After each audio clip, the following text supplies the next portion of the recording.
ও phone করেছিল, বলে দিয়েছি বিচার কোর্ট থেকে হয়ে যাবে। বুঝি স্যার, আমি একটা কথা বলবো আপনাকে। ঠিক আছে বলো। বুঝি 30-40 হাজার টাকা মতো আপনাকে আমি দিচ্ছি, আমার ছেলেটাকে ছেড়ে দিলে হতো না? 30-40 হাজার টাকা?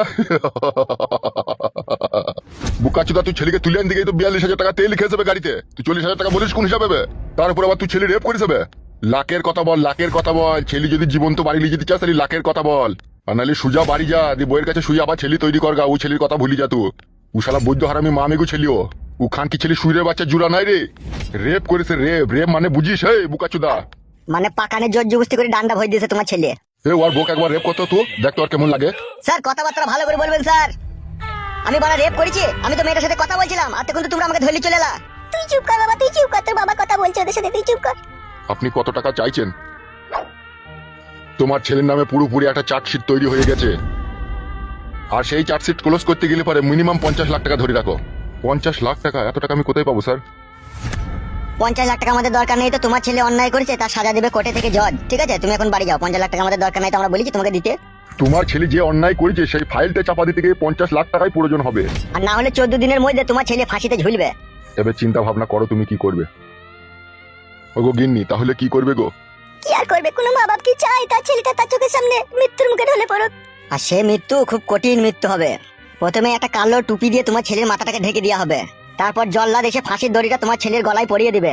তারপর চেনটা টেনে দিবে আর তোমার ছেলে পাতালের তলায় ঢুকে যাবে। আর দড়িটা টাইট হয়ে যাবে আর জিভটা 1.5 হাত বেরিয়ে যাবে। 3.5 মিনিট পর তোমার ছেলে মরে যাবে। তারপর লাস্টে লিগে কুমিরের খাবার করে দেবে তোমার ছেলের। যদি চাও তোমার ছেলে কুমিরের খাবার না হোক তাহলে 50 লাখ টাকা দিয়ে যাও, আর যদি চাও যে ছেলে কুমিরের খাবার হোক তাহলে তুমি চলে যাও। ওগো, তুমি একটা কিছু টাকা ব্যবস্থা করো, আমার আর ভালো লাগছে না এসব কথা শুনতে। কি করবো গিন্নি? 50 লাখ টাকা দিতে বলছে যে। যা হোক করে তুমি আমার ছেলেকে ছাড়িয়ে বাড়ি নিয়ে চলো। তুমি তো লটারিতে 1 কোটি টাকা পেয়েছো, 50 লাখ টাকা দিয়েই দাও, দিয়ে তোমার ছেলেটাকে এবারকার মতো ছাড়িয়ে লাও। ওইও বুঝুক, আর কারোর সাথে যেন না মিশে ও। ঠিক আছে, আমি ব্যবস্থা করছি। স্যার, আমার ছেলেকে কোর্টে চালান করার প্রয়োজন নেই। আমি 50 লাখ টাকা ব্যাংক থেকে তুলে এখনই নিয়ে এসে আমার ছেলেকে ছাড়িয়ে নিয়ে যাচ্ছি।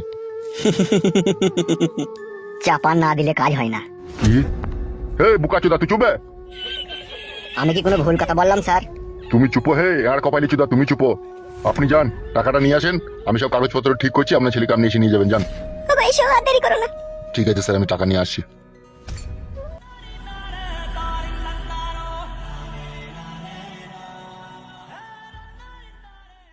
কই হে ঘোড়ার বাড়া কপালি চুদা? জি স্যার। তোর বউজি তার কাছে তোকে শুতে লাই, সেটা কি করিলে সেটা আমি বুঝতে পারছি না বে। তুই তো একবারে আনারি বে। কি কি কি কেন স্যার? তুই তো এখনই সত্যি কথা বলতেছিলি বে।